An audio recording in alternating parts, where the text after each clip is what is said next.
Rahayu. Rahayu. Para pemirsa Rakat Prasojo TV channel yang kami hormati, kita berjumpa kembali dengan Yayasan Rakat Prasojo, sebuah lembaga pengkajian, pelestarian, dan pengembangan budaya Nusantara. Nah, para pemirsa, di beberapa kolom komentar dari channel kita, ini ada yang bertanya, bagaimanakah kalau untuk orang kalau kita ingin bersembahyang menurut ajaran Jawa sebagai pemula. Saya lupa siapa yang bertanya ini. Kita akan bahas dalam kesempatan ini bagaimana sembahyang Jawa. Nah, para pemirsa, ini di samping saya ada Mas Hadi, admin dan di grup Rakat Prasojo 2. Ini nanti kita ngobrol-ngobrol. Mas Hadi diharapkan mampu mewakili apa yang ingin diketahui dari para pemirsa.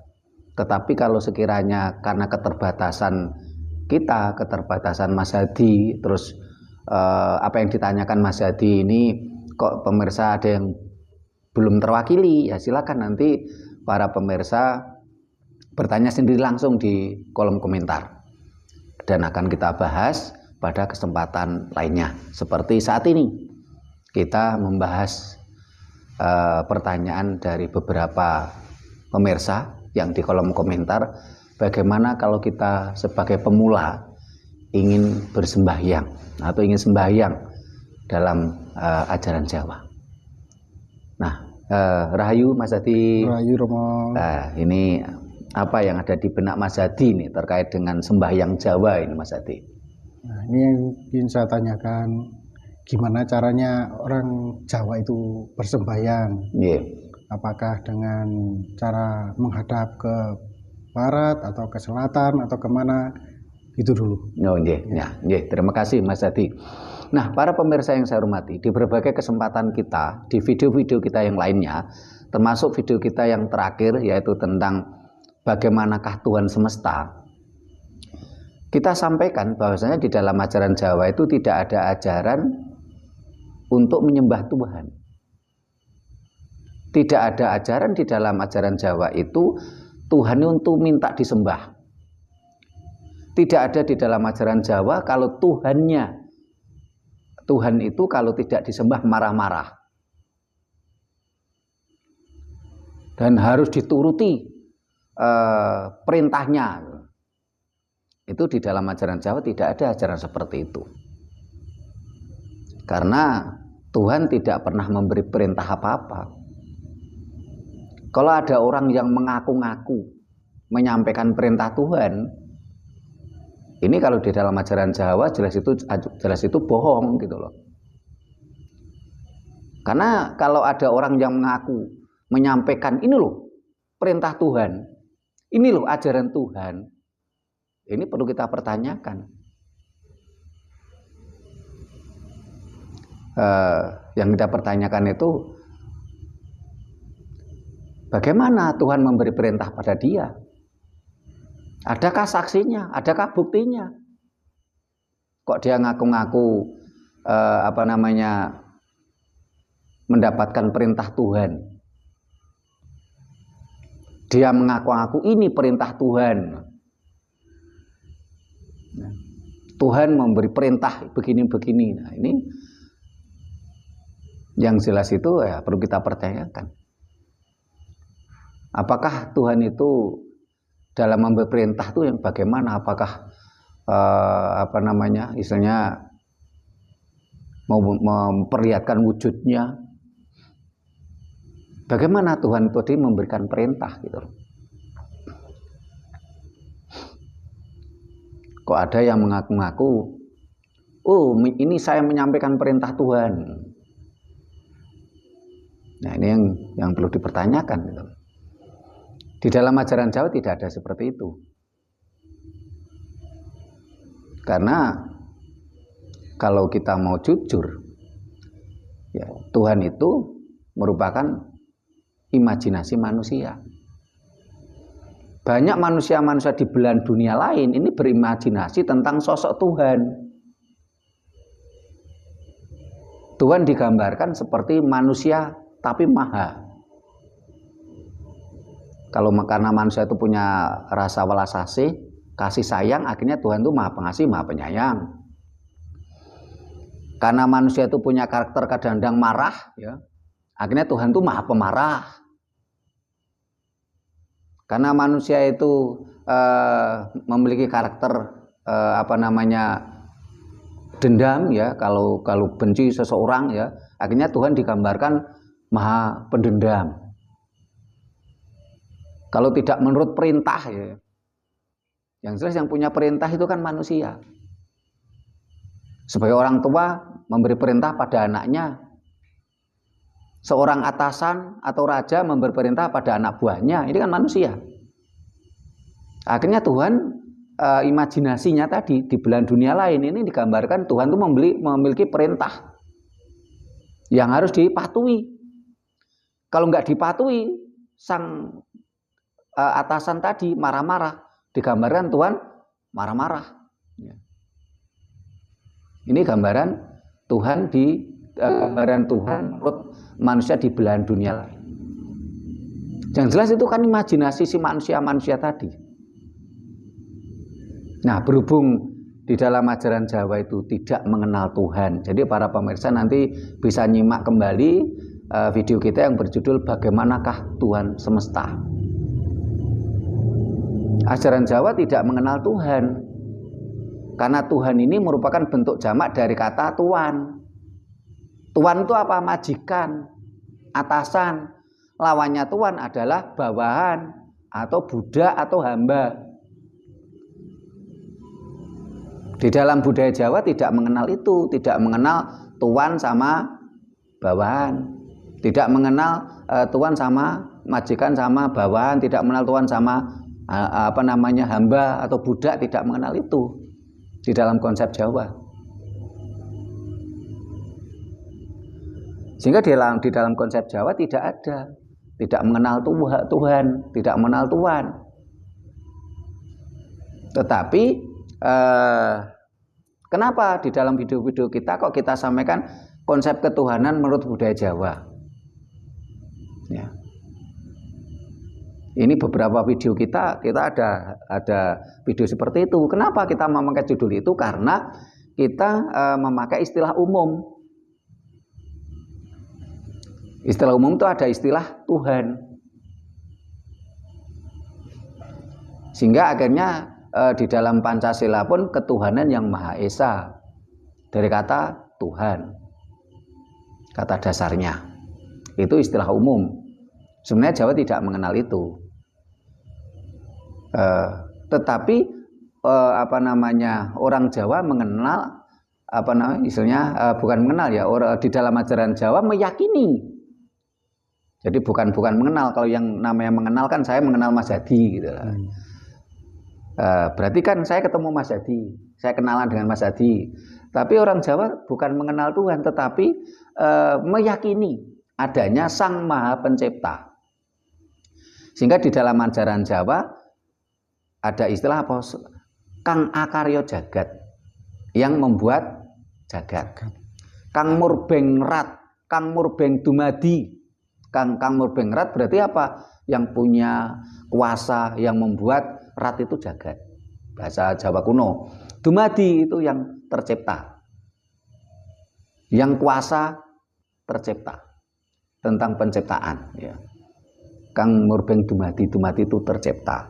Itu Jawa meyakini adanya Sang Maha Pencipta, Sang Pencipta alam semesta, Sang Murbeng Rat, Sang Murbeng Dumadi, Kang Akarya Jagat.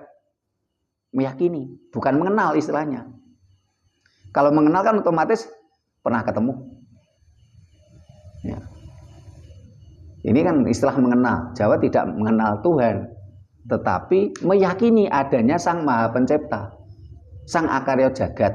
Ya. Nah, Karena keyakinan itulah akhirnya di dalam konteks umum ini adalah Tuhan. Akhirnya di dalam Pancasila akhirnya sila pertama adalah ketuhanan yang Maha Esa. Sebagai karena mengikuti konteks umum. Karena ketika kita membahas tentang filsafat Jawa itu seringkali kalau diadopsi ke bahasa lain kan tidak mampu. Karena ketika kita bicara kosakata bahasa Jawa ini terlalu besar. Banyak kosakata Jawa itu ketika dialihkan ke bahasa Indonesia atau bahasa Inggris itu tidak ada. Akhirnya barangkali dari dasar itulah Bung Karno akhirnya dengan konsep umum yaitu ketuhanan yang Maha Esa. Nah, karena sulit mencari kosakata yang pas konsep Jawa tadi ke bahasa Indonesia. Ya. Bagaimana kan tidak ada ajaran menyembah, ya. Tidak ada ajaran Tuhan itu perlu disembah, kalau nggak disembah marah-marah. Nah itu bagaimana? Nah di dalam ajaran Jawa ini ajarannya kan ajaran semesta. Nah, di sana tidak konsepnya konsep semesta, tidak memberi nama Tuhan. Ya, di video kita yang bagaimanakah Tuhan semesta itu tadi dikatakan dalam ajaran Jawa tidak ada nama Tuhan, tapi penyebutan sang pencipta ada. Ya. Penyebutan dengan nama beda. Sebagai contoh, namanya Mas Hadi. Hadi itu kan nama. Yeah. Nah, orang Jawa tidak memberi nama Tuhan, tapi sebutan. Nah, karena sebagai contoh Mas Hadi ini sebutannya apa? Tukang servis printer. Namanya Hadi. Nah, di dalam ajaran Jawa tidak ada nama Tuhan. Yang ada adalah sebutannya. Sang Maha Pencipta, Sang Akarya Jagat. Nah, ini yang harus dipahami dulu oleh para pemirsa. Bahasanya untuk menuju bagaimana kita mau sembahyang Jawa. Sehingga karena ajarannya ajaran semesta, ya, dan landasannya adalah serat teles. Serat teles itu adalah alam semesta. Sehingga sesuatu yang berbeda itu tidak berarti salah. Nah, kalau di dalam ajaran di belahan bumi lain itu kan orang yang tidak sepaham dengan dirinya itu kan salah. Ya, jadi yang tidak sepaham, tidak sekeyakinan, tidak seiman salah. Konsepnya salah benar, hak dan batil kan begitu. Ya, salah dan benar. Orang yang tidak sekeyakinan, yang tidak seiman, salah. Bahkan harus dimusuhi kadang-kala. Harus diperangi. Sampai orang tadi seiman dengan kita. Ini di ajaran lain. Nah, di ajaran Jawa nggak seperti itu. Orang yang berbeda dengan kita, tidak sekeyakinan dengan kita, itu belum tentu salah. Kenapa? Karena memang alam semesta itu warna-warni. Sebagai contoh begini. Orang Kediri ini berkeyakinan namanya mangga itu warnanya kuning. Nah, ketika kita ke Probolinggo atau ke Malang, yang namanya mangga ini warnanya hijau. Tidak serta-merta orang Kediri menyalahkan tidak bisa mangga terus warnanya harus kuning. Begitu juga sebaliknya yang orang Probolinggo, nggak bisa, mangga itu warnanya harus hijau. Kalau mangga kuning namanya bukan mangga. Kalau kita berkonsep ajaran Dayo kan seperti itu. Yang tidak sekeyakinan salah. Keyakinan saya mangga itu warnanya kuning. Jadi kalau ada yang bilang mangga warnanya hijau berarti salah. Ini kalau kita mengacu dengan ajaran asing, ajaran Dayo. Tapi karena ajaran Jawa itu berdasarkan alam semesta, ketika orang Kediri mengatakan mangga itu warnanya kuning, dan orang Probolinggo mengatakan mangga itu warnanya hijau, tidak saling menyalahkan. Kenapa? Karena memang di Kediri itu mangga warnanya kuning. Mas Hadi pernah lihat mangga warna kuning? Belum. Namanya apa? Mangga podang. Oh. Nah. Kalau yang di Probolinggo namanya mangga gadung. Gadung. Nah. Itulah konsep alam semesta yang kemarin kita katakan, kalau ajaran semesta ini ajaran yang yang tidak lokal. Mengikuti ajaran semesta, tidak saling menyalahkan, tidak saling mendominasi. Yang berkeyakinan, ini saya gambarkan tadi, orang yang berkeyakinan mangga itu warnanya hijau, ya nggak masalah. Dia berkeyakinan mangga itu hijau kok. Tidak perlu menyalahkan yang berkeyakinan mangga itu warnanya kuning. Inilah ajaran semesta. Begitu juga dengan tata caranya. Tata cara sembahyang. Orang yang tidak sembahyang apa salah? Enggak salah. Di dalam ajaran Jawa tidak ada ajaran untuk menyembah Tuhan kok. Jadi tidak menyembah Tuhan pun tidak salah. Yang menyembah pun ya silahkan. Bagaimana cara sembahyangnya? Mengikuti keyakinannya masing-masing menurut daerahnya masing-masing. Orang Jawa mengatakan apa? Siji desa mawa cara. Ini pun juga filosofi. Siji desa mawa cara. Mawa itu mesti urip, Mas. Yeah. Para pemirsa barangkali bingung, mawa kok urip? Iya, mawa iku urip. Kalau enggak hidup namanya areng. Loh, ini filosofi. Dalam artian apa? Budaya itu hidup dinamis. Lano seje desa mawa cara. Carane kuwi urip. Berkembang sesuai dengan tradisi di tempatnya masing-masing. Nek gak urip jenenge areng. Berarti apa? Stagnan. Enggak bisa namanya budaya stagnan, enggak bisa. Kenapa? Karena pikiran manusia itu berkembang. Apalagi ajaran Jawa itu dasarnya apa? Tinemu yang nalar, baik logis. Lan kasunyatan, realistis. Sehingga hal wajar kalau dalam seje desa mawa cara termasuk dalam sembahyang tadi. Sembahyang menurut daerah Probolinggo, daerah Kediri itu berbeda, tidak boleh diseragamkan. Berbeda dengan ajaran Dayo, harus seragam. Namanya Tuhan harus ini. Walaupun sebenarnya kan bahasa lokal itu, tapi ya, dipaksakan seluruh dunia harus memberi nama Tuhan satu ini. Diseragamkan. Caranya menyembah begini, harus seragam. Ini ajaran Dayo. Kalau ajaran Jawa enggak. Tidak diseragamkan. Kenapa? Alam semesta itu enggak seragam kok. Alam semesta itu warna-warni kok. Ketika manusia itu dengan arogansinya ingin menyeragamkan alam, apa yang terjadi? Alam akan membentuk warna baru dari warna yang ada. Itulah sebabnya ajaran Dayo yang ingin menyeragamkan alam tadi, apa yang terjadi? Dia konflik di mana-mana. Bahkan antar mereka sendiri mereka konflik. Mulai dari sumbernya sana, di sumbernya sana itu loh konflik dari dulu sampai sekarang.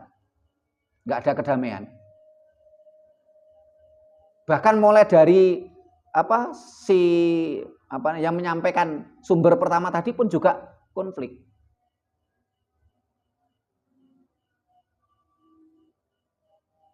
Selalu konflik. Bahkan cikal bakal si sumber tadi pun saling konflik.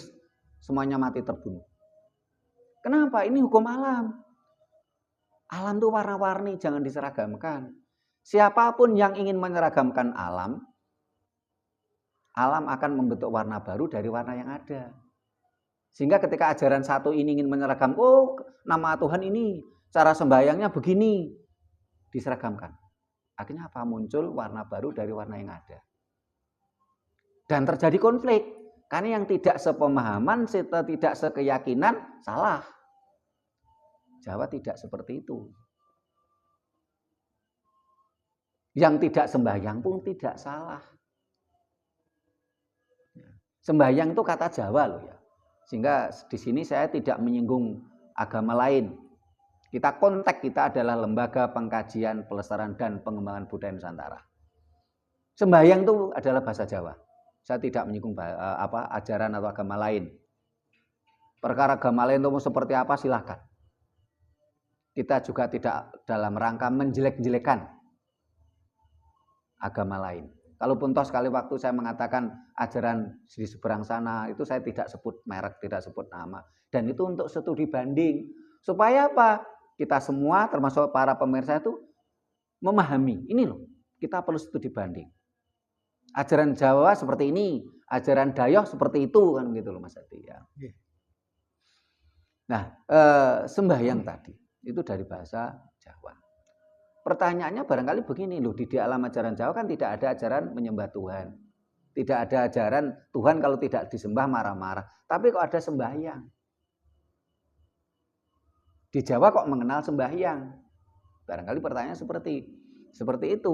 Nah, pengertian sembahyang di dalam ajaran Jawa tidak mirip dengan istilahnya pengertian cara menyembah Tuhan menurut ajaran asing. Yang di sana ada kepatuhan mutlak, menyebut nama Tuhan harus ini, caranya sembahyang harus begini. Tadi suatu dogmatis tadi, agama tadi. Jawa nggak seperti itu. Nah, sembahyang, kata sembah, ya. Kata sembah, ya. Kata sembah itu merupakan penghormatan. Bukan dalam artian kita pengkultusan atau dogmatis yang kaku. Sembah. Yang dimaksud yang itu adalah manifestasi Sang Maha Pencipta. Yang sesuatu penghormatan. Jadi ini satu kesatuan. Kata sembah sendiri adalah suatu proses untuk penghormatan. Nah, yang ini adalah penyebutan pada sesuatu yang dihormati. Jadi sembah itu adalah bentuk kata kerja. Yang itu adalah sebutan penghormatan.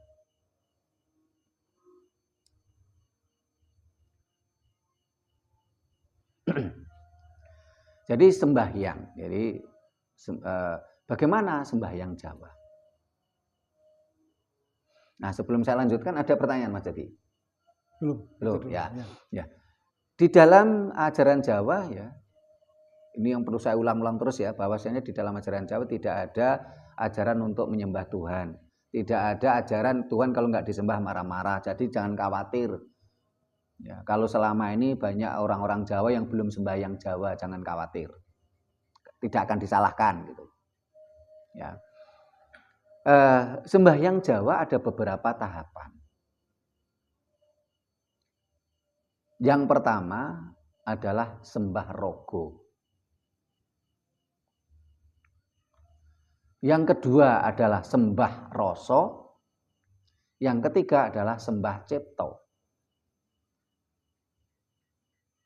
Sembah itu adalah kata kerja tadi yang saya katakan. Kalau yang itu sebutan penghormatan. Manapun yang agung, yang widi. Ya. Bahkan saya ada teman itu, saya kenal cukup lama itu. Di Bali, aslinya orang Surabaya. Dia memberi dia membuat namanya sendiri itu Yang siapa gitu. Saya tidak perlu saya sebutkan. Ya, karena yang itu adalah sebutan kehormatan. Kalau sembah adalah kata kerja. Ya. Sembah rogo. Ya, bagaimana sembah rogo itu? Ya raga kita menyembah. Tapi menyembah di dalam budaya Jawa bukan dalam artian pengkultusan atau dogmatis. Ya. Tetapi adalah bagaimana manusia itu sinergi dengan alam semesta. Ya. Bagaimana manusia itu, raga manusia, karena ini sembah rogo ya. Bagaimana raga manusia itu bersinergi, berharmonisasi dengan alam semesta. Nah, sembah rogo itu dalam bentuk yang bagaimana? Ya, sembah rogo itu sebagai contoh, umpamanya orang Jawa ya itu menjaga baik raganya. Karena raga kita ini adalah kendaraan kita dalam mengarungi kehidupan. Raga itu adalah kendaraan kita dalam mengarungi, menjalani kehidupan. Harus kita jaga baik-baik. Kita tidak boleh merusak raga kita. Apa bentuknya merusak raga kita? Sebagai contoh, mamanya orang Jawa bilang mabuk-mabukan, minum. Ini merusak raga, tidak boleh. Terus kita istilahnya tidak tidur karena kita ini melean atau misalnya kelewat batas. Kita harus tetap menjaga raga kita. Kita harus menjaga raga kita. Kita harus mengkonsumsi makanan dan minuman selayaknya. Berlebihan juga nggak boleh. Banyak orang memperbesar atau memperbanyak ya berlebihan. Istilahnya pun orang Jawa bilang mangan nendro. Mangannya juga berlebihan, nendro itu tidurnya berlebihan, itu juga merusak raga. Ini tidak boleh. Kalau kita sembah rogo, kita harus bersinergi dengan raga kita, itu harus kita jaga dengan baik, kita bersinergi dengan alam semesta. Sehingga di dalam rangka sembah rogo ini pun di dalam ajaran Jawa ada namanya poso. Poso, puasa, bukan siang. Nah, di dalam puasa Jawa ini pun konteksnya juga menjaga raga, menjaga tubuhnya. Sehingga puasanya mutih, ngerowot, ngidang, ngalong untuk menyeimbangkan 4 anasir alam dalam raga kita. Tetap menjaga raga, sembah rogo. Kita harus bersinergi dengan alam semesta raga kita.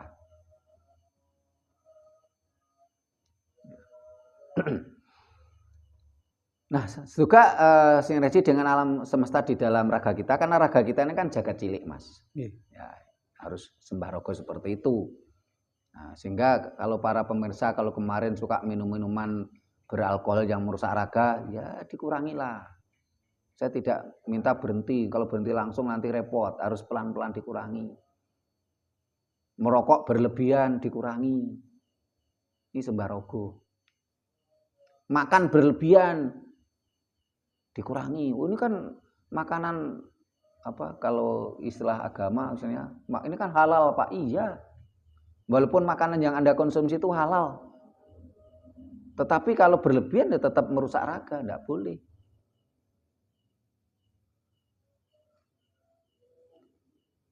Tidak boleh yang kita ada juga anggota ya. Itu kalau makan itu suka berlebihan. Bahkan beliaunya itu sudah sepuh. Seusia bapak saya, itu kalau makan sekali makan 1 piring itu kira-kira saya makan 1 hari nggak habis. Akhirnya raganya juga rusak.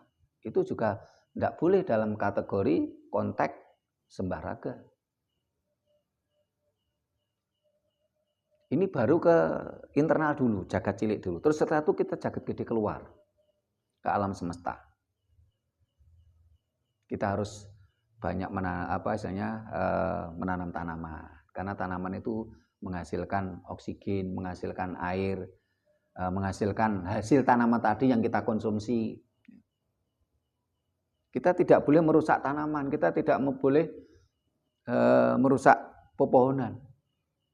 Sehingga dulu banyak di desa-desa, ini kalau ada salah satu warga itu yang melanggar aturan desa, hukumannya apa? Hukumannya itu menanam. menanam tanaman apa gitu harus sekian gitu. Itu hukumannya gitu. Karena melanggar tradisi. Terus ketika ada pohon-pohonan besar nggak boleh dirusak.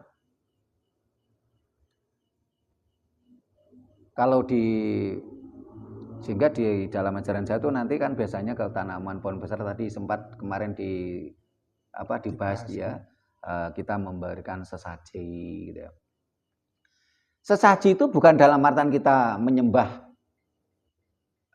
pohon tadi, tapi kita bersinergi dengan pohon tadi. Ya. Sehingga sesajinya tadi kan wujudnya juga bentuk-bentuk makanan yang nanti biasanya akan dimakan semut. Terus membusuk dia dimakan cacing.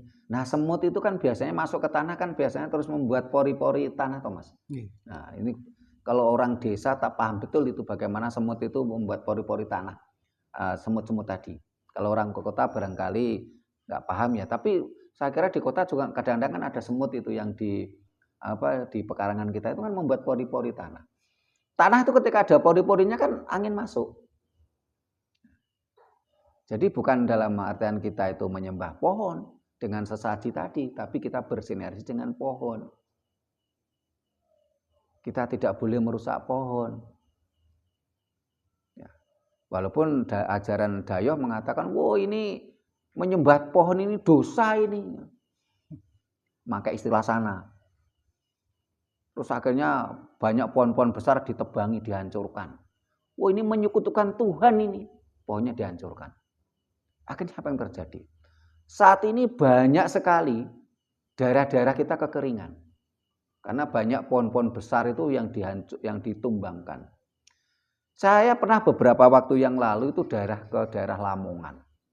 Namanya tuh semuanya memakai kata yang terkait dengan air. Kedung ini, tapi kekeringan. Karena banyak mata air yang dulu ada pohon besarnya itu ditumbangkan. Bahkan ada yang mata air itu sudah pohonnya besar ditumbangkan, terus setelah itu di bekasnya mata air tadi didirikan rumah ibadah dari ajaran tersebut. Wah, akhirnya kekeringan. Saya sampai heran loh. Kalau kita lihat dari nama desa tadi, ini jelas namanya kedung ini berarti kan tempat air. Loh kok kekeringan? Berarti ada yang salah dari manusianya.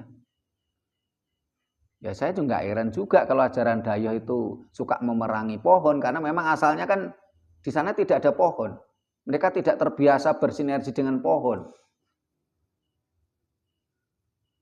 Mereka berimajinasi tentang sosok Tuhan tersendiri gitu. Sementara leluhur kita enggak seperti itu. Kita bersinergi dengan alam. Karena kita bagian dari alam. Ajaran kita tidak ada ajaran yang kita manusia adalah pemimpin di dunia. Di situ ada subjek dan objek. Karena pemimpin dia akhirnya terus berkuasa, sok kuasa. Ajaran Jawa enggak seperti itu. Ajaran Jawa itu apa? Jagat cilik iku bagian dari jagat gede. Manusia itu adalah bagian dari alam semesta. Kita tidak boleh merusak alam. Sehingga disitulah kayaknya ada sesaji-sesaji yang sampai sekarang masih dilanjutkan oleh teman-teman Bali itu. Saudara-saudara kita di Bali itu. Berikan sesaji, entah itu kadang-kadang nasi. Kadang di situ dimakan semut, makan dan lain. Ini kan bersinergi dengan alam. Di situ tidak ada yang namanya misalnya memuja-muja semut, memuja-muja pohon, tidak. Nah, ini dari Sembah Rogo dulu. Mas Hadi ada yang mau ditanyakan di Sembah Rogo ini? Ya. Ini yang saya tanyakan, kalau orang banyak masalah ya, dia kan sering mikir atau ngelamun. Nah, itu apakah itu raganya sembah raga dia gimana gitu loh. Saya bingung itu gitu. Apa itu yang termasuk cipta rasa? Sembah rasa sama sembah cipta. Oh, iya. Apa itu? Gimana? Nah, Ketika orang punya banyak masalah, itu seringkali kan dari tanamannya. Oh. Ya. Karena hukum alam, ya ajaran Jawa itu kan hukum alam. Yeah. Siapa menanam akan menuai. Kalau yang jelas ketika orang banyak masalah, itu dari tanamannya sendiri. Bagaimana dia menanam, bagaimana dia mampu tidak dia bersinergi dengan alam semesta. Yang dimaksud alam semesta itu bukan sekedar pepohonan loh, Mas.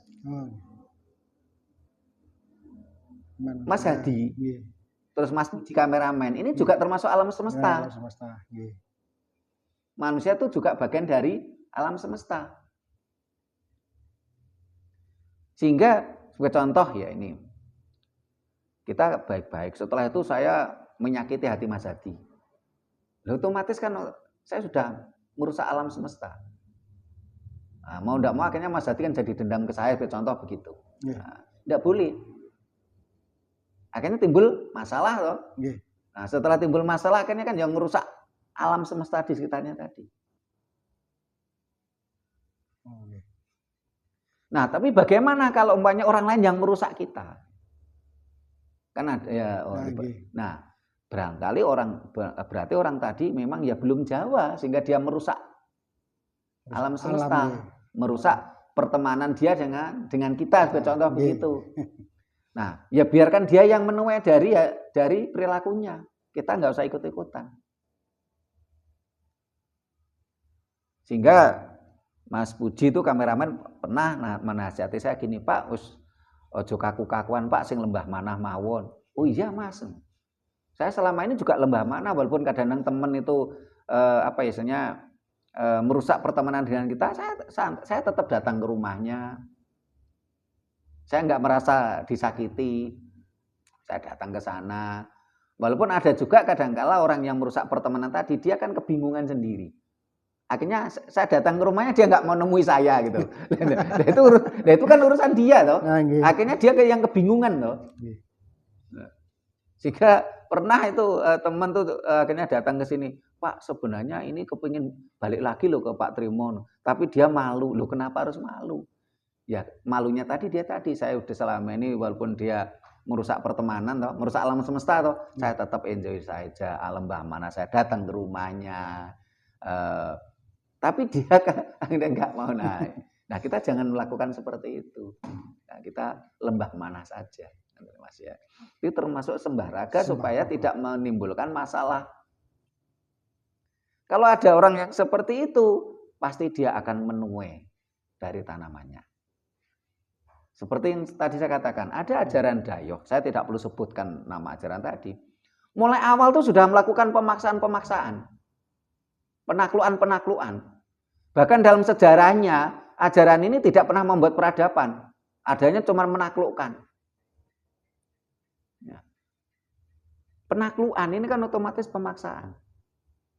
Bahkan di situ terjadi pembunuhan dan pengambilan harta milik orang lain. Bahasa kasarnya perampokan. Apa yang terjadi? Kelompok ini pun juga menuai dari tanamannya. Bahkan tokoh-tokoh besarnya pun semuanya mati dibunuh. Mati terbunuh. Menuai tanamannya. Tergantung orang-orang ini yang akhirnya yang berkeyakinan ini mau sadar enggak gitu. Kalau sadar tentunya mereka ajaran ini ternyata kurang baik. Jadi tinggalkan. Tapi biasanya kalau orang yang sudah mabuk dogma kan tai ayam merasa coklat ya. Walaupun fakta sejarah seperti itu gitu loh. Masih dibela-belanya gitu loh. Sehingga di dalam kajian Yayasan Rakat Prasaja tidak ingin membuat pengkultusan, tidak ingin membuat dogma. Orang-orang anggota Rakat Prasaja tidak ada yang saya dogma. Harus mengagung-agungkan Sutrimo, tidak pernah. Bahkan orang terbiasa umpamanya dia sudah belajar bersama kita. Karena tidak saya buat dogma, akhirnya kadang-kadang dia malah menjelek-jelekan saya. Ya terserah. Saya tidak pernah mendogma. Itu dalam perjalanan kita mulai berdirinya Rakat Prasaja tahun 95 sampai sekarang. Ini kita inilah sembahraga. Kita tidak ingin menciptakan dogma. Nah, ketika kita merusak alam semesta, ingin menyeragamkan alam semesta tadi, orang yang enggak ngikut kita harus ngikut, dipaksa. Akhirnya apa terjadi? Ketika ada pihak yang ingin menyeragamkan alam,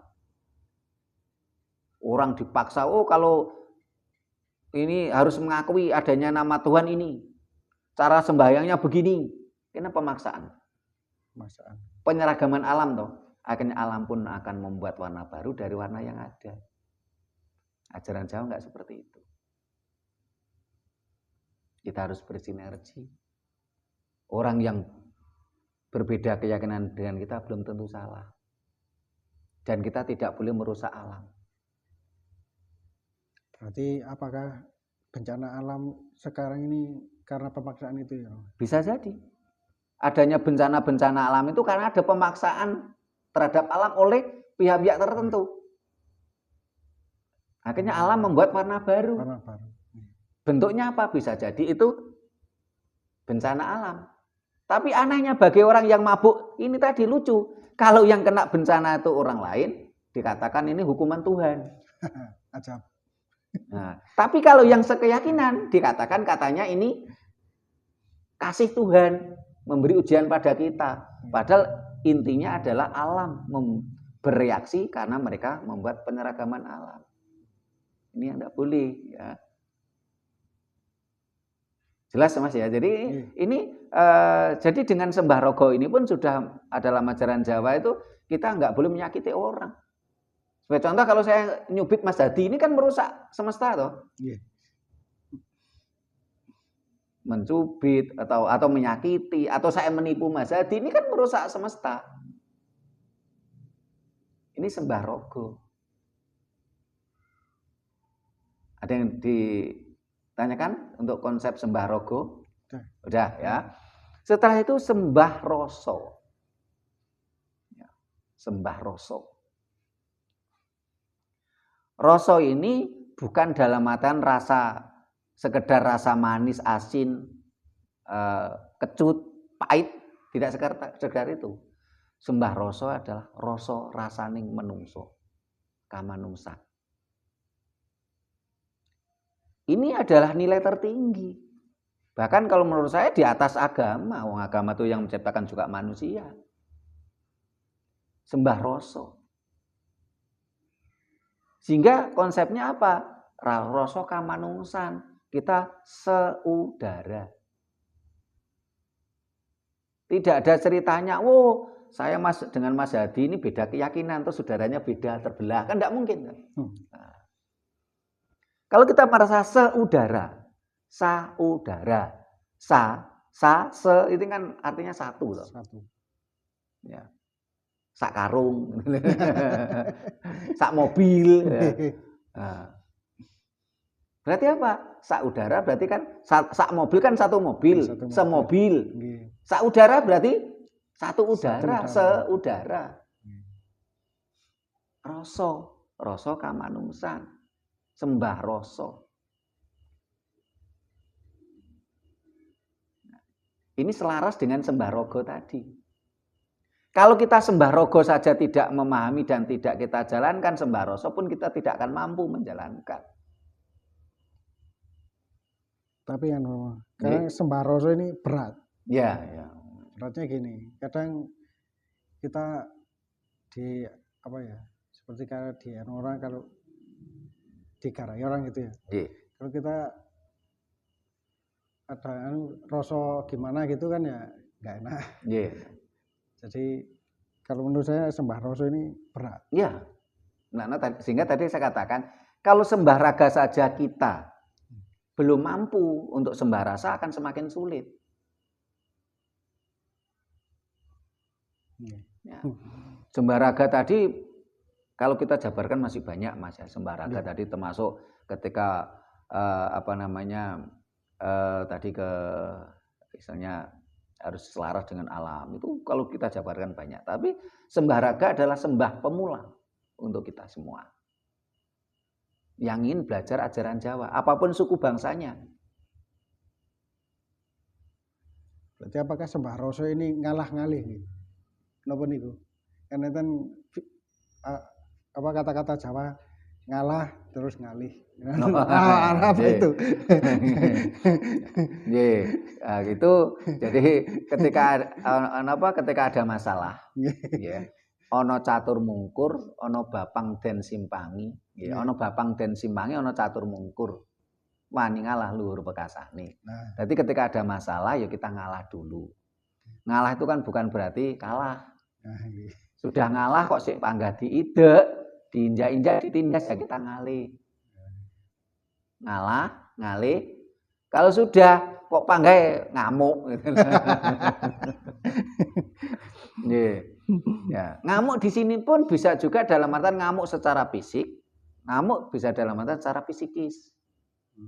Sehingga kalau kita ada masalah dengan orang, ono bapang den simpangi, ono catur mungkur, wani ngalah luhur pekasane. Sehingga ketika ada bapang itu rintangan, masalah, kita simpangi.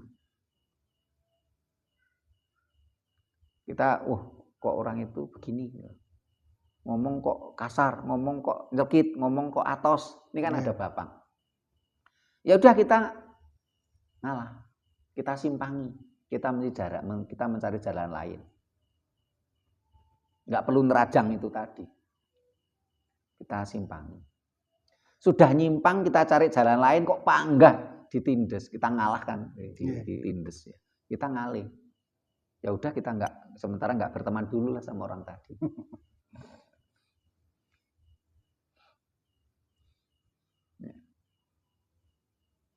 Kita ngalih.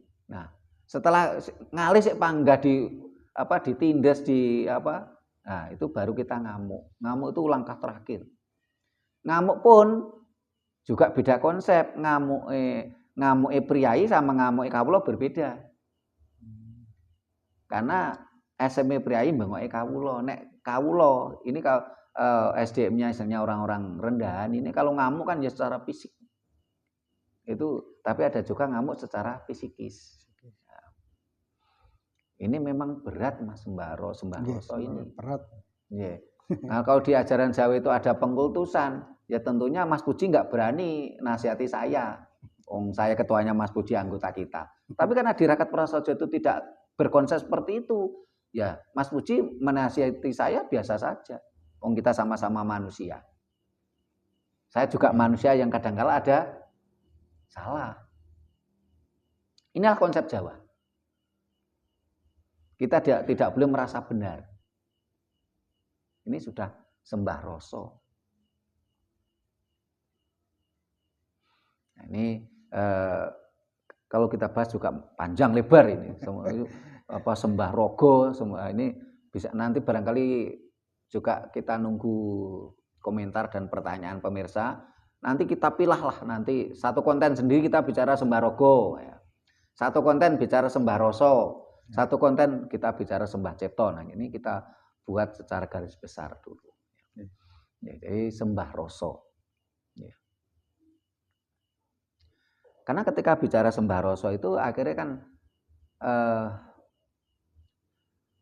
ono bapang den simpangi, ono catur mungkur, wani ngalah luhur pekasane.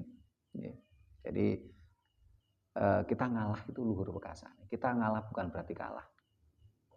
Tumungkala yen dipun dukani. Jadi ketika ada orang marah-marah itu kita tumungkul menunduk. Nah, kita mencari misalnya kedamaian, kita selaras dengan lawan tadi. Tapi kalau semua itu sudah kita lakukan, akhirnya kan ngamuk tadi. Orang Jawa bilang banteng ketaton.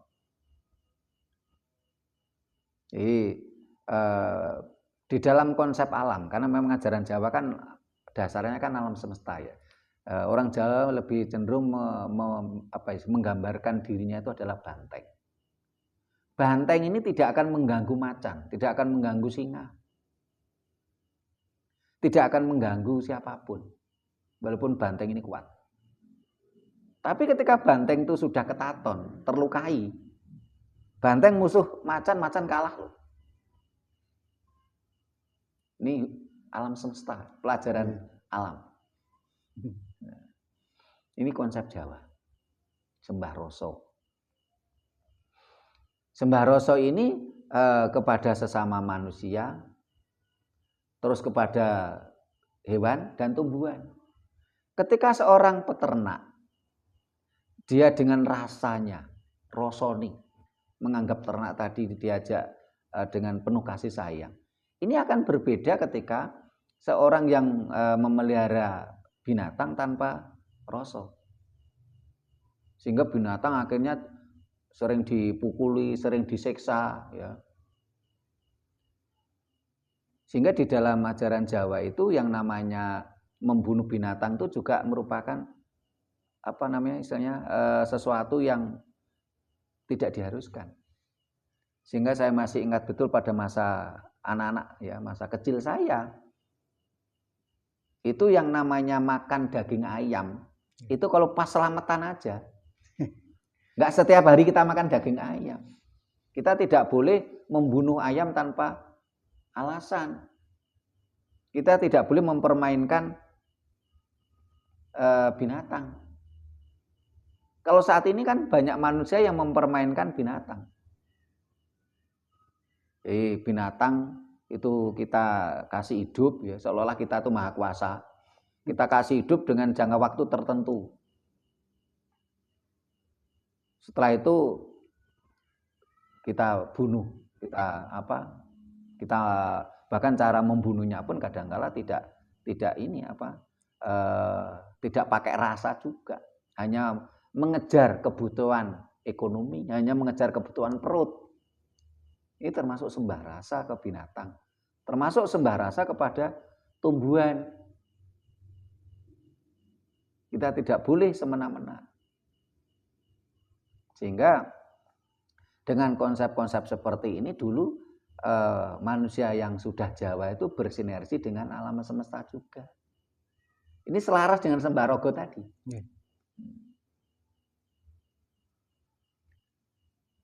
Nah, saat ini kan karena gara-gara konsep kapitalisme masuk ke Indonesia, ini kan sudah banyak konsep-konsep ini ditinggalkan oleh orang Jawa. Akhirnya banyak orang Jawa yang sudah tidak Jawa. Nah, setelah itu terus sembah cipto. Sembah cipto tadi bagaimana cipta kita ini selaras dengan alam semesta. Nah, untuk membuat cipta kita itu selaras, ini biasanya kita ya ada tata caranya. Banyak pakai bunga, harum, wangi-wangian. Terus pakai dupa. Supaya membuat suasana itu selaras. Ini sembah cipto. Supaya apa? Cipta kita ini mampu bersinergi, berharmonisasi, berkomunikasi dengan Sang Maha Pencipta.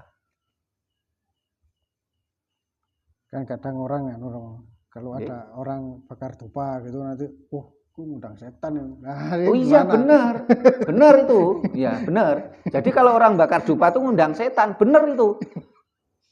Nah setannya siapa? Yang ngomong itu tadi. Iya kan? Karena kategori setan itu kan yang kepo, yang nyinyir terhadap perilaku orang lain.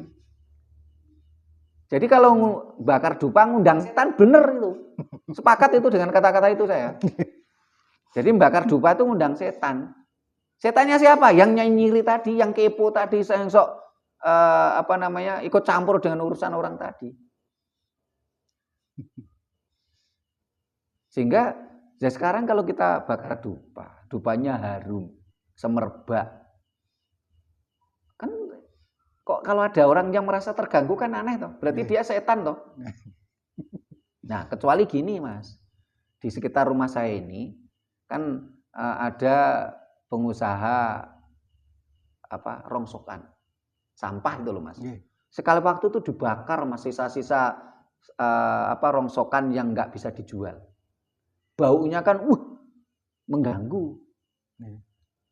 Polusi udara. Juga menyesakkan paru-paru pernapasan kita baunya ndak enak. Lah ini yang malah sebenarnya kalau kita protes ini wajar. Karena memang mengganggu. Baunya nggak enak. Terus asapnya tadi mengganggu pernapasan. Nah, ini mengganggu. Ini yang perlu kita protes malah orang-orang seperti ini. Tetapi kalau orang tadi itu belajar Jawa, dia tidak akan seperti itu. Kenapa? Dia tahu diri. Oh, ini ganggu orang. Asapnya ganggu, baunya ganggu. Sehingga ketika okelah dia berusaha, bekerja, ingin mencari nafkah untuk keluarganya dengan usaha barang-barang bekas. Yang sekiranya nggak bisa dijual, ya jangan dibakar seenaknya. Ya dia harus cari cara lain. Dikubur, ya dipendem, atau barangkali dengan cara lain kan ada. Bukan terus dibakar seenaknya sendiri, asapnya ganggu orang, ya. Baunya ganggu orang. Kalau dia belajar Jawa tentunya nggak akan seperti itu.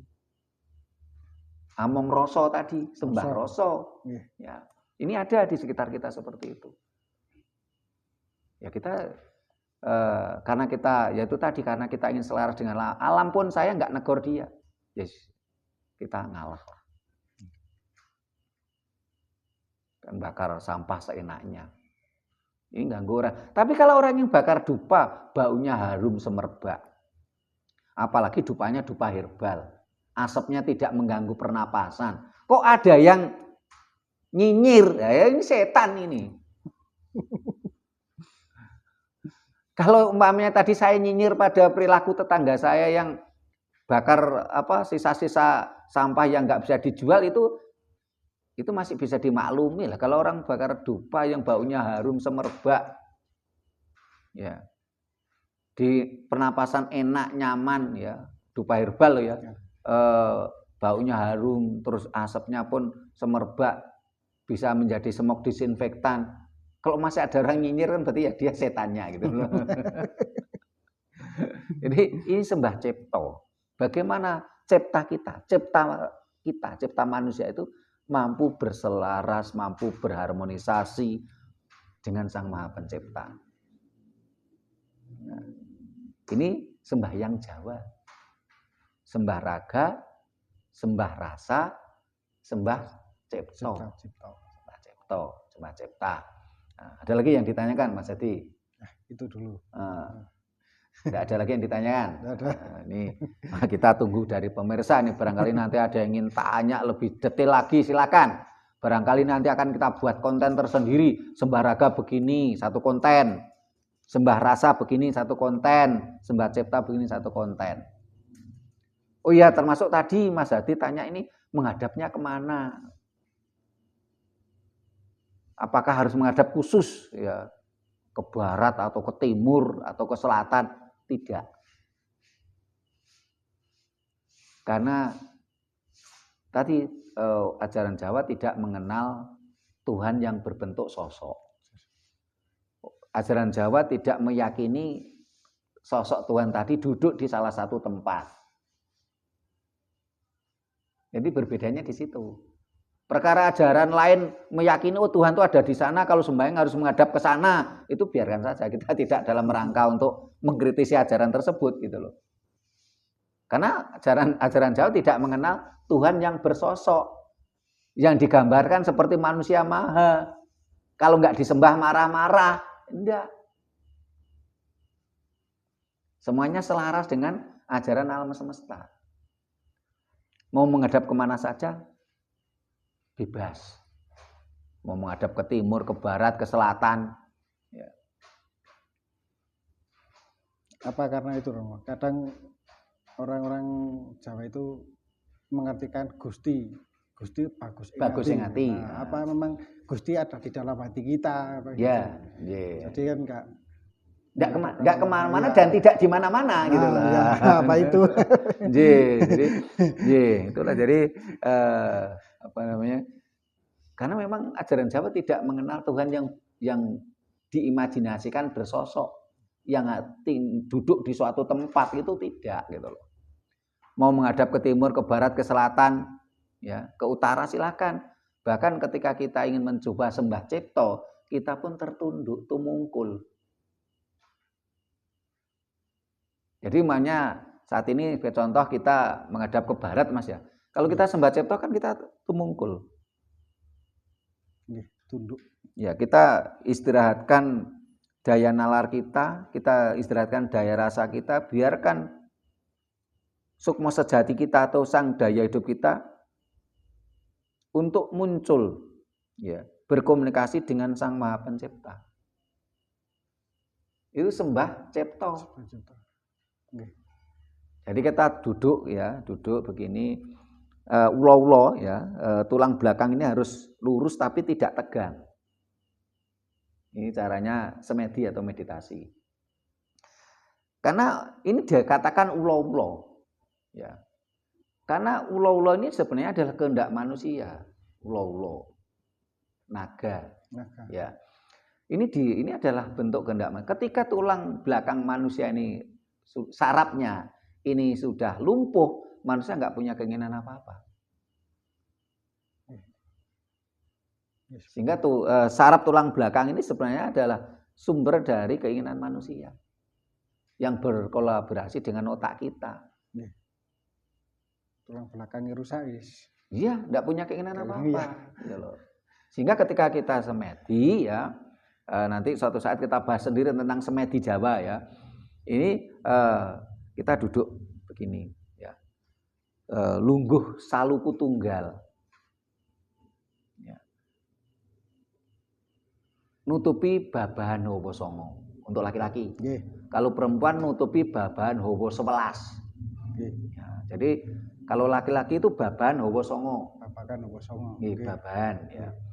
Perempuan babahan hawa 11. Jadi perempuan itu 11. Tambah 2. Iya. Jadi kalau perempuan dan laki-lakinya itu berarti 20 aksara Jawa. Nah, jadi duduk begini. Tulang belakang ini harus lurus tapi santai, tidak boleh tegang. Daya nalar kita istirahatkan. Daya rasa kita istirahatkan. Biarkan sang daya cipta. Cipto. Biarkan sukma sejati.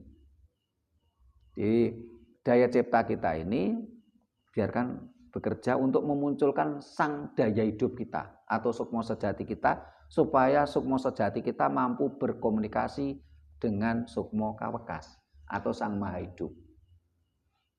Nah, untuk selaras ini biasanya kan harus membentuk suasana ya, karena itulah orang Jawa biasanya dengan bunga. Ya. Terus dengan dupa.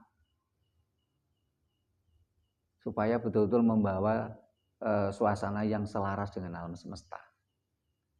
Sekarang kita mau sembahyang dalam bentuk apapun ya, entah itu sembahyang model Jawa kita ataukah dengan cara seperti agama apapun ya, kalau namanya bau enggak enak ya, bau kotoran, apa bisa? Enggak bisa. Karena saraf kita terganggu. Bau-bau tadi kan juga dari saraf kita gitu loh. Nah, menghadapnya terserah mau kemana. Entah itu mau menghadap ke timur, ke barat, ke selatan, ke utara, silakan. Toh tetap kita tuh mungkul tunduk. Matanya terpejam. Menutupi babahan hawa songo, menutupi lubang 9. Babahan bukan babakan. Babahan itu bolongan. Lubang. Ya. Babahan hawa songo kita tutupi. Dalam artian ditutupi kan bukan berarti kita tutupi hidung begini, bukan. Tapi fungsinya kita istirahatkan. Kita kendalikan. Kita tidak terbawa dari, karena babahan hawa songo ini menujunya pada nafsu kita. Pada keinginan-keinginan kita. Kalau perempuan nutupi babahan hawa 11. Biarkan sukma sejati kita muncul dari sang daya cipta kita untuk berkomunikasi dengan Sang Maha Pencipta. Ini sembah cipta yang terakhir, Mas. Nah, jadi menghadapnya silakan terserah gitu loh. Barangkali ada yang tanya lagi, Pak, apakah harus bakar dupa? Ya sebenarnya dupa ini kan ada fungsi smoke disinfektan, nggak cuma sekedar bau loh ya. Sehingga smoke disinfektan tadi ketika kita hirup ini membuat saraf kita itu santai. Saraf kita santai, kita bisa konsentrasi, tidak tegang. Apakah tidak bisa diganti dengan yang lain? Ya. Kemenyan. Kemenyan kan termasuk dupa. Umpamanya apakah diganti dengan minyak wangi? Okay. Ya. Nah, minyak wangi itu berbeda dengan dupa. Dupa pun kan ada dupa wangi, ada dupa harum. Okay. Nah ini kalau bagaimana dengan minyak wangi?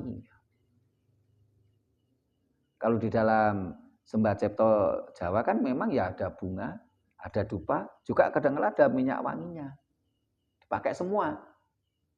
Tapi pada saat saya sebagai contoh, saya ada pertanyaan itu dari teman Jakarta yang di kota besar, sekelilingnya masih begitu tabu dengan bakar dupa. Apakah dengan minyak wangi? Boleh. Tapi memang hasilnya tidak semaksimal ketika ada bunga dan ada dupa.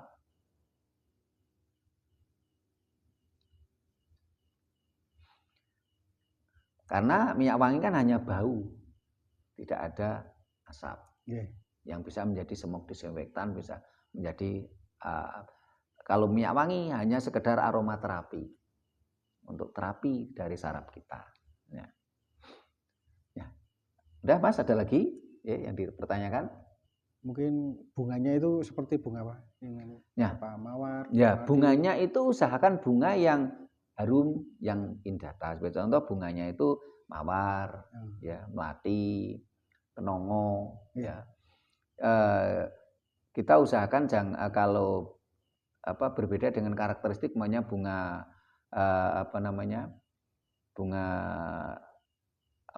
bunga arum dalu itu berbeda ya. Terus bunga yang baunya agak greng tuh saya lupa namanya, saya nggak hafal tuh. Setiap malam itu bukan? Ya, arum dalu setiap malam. Oh, iya. Yeah. Terus ada lagi yang bunga apa ya istilahnya, yang baunya agak greng itu usahakan jangan pakai itu kalau untuk kita mau sembah cipta. Tapi kalau kita ini melakukan ritual di tempat-tempat petilasan, bolehlah kita memakai setiap malam. Kita pakai bunga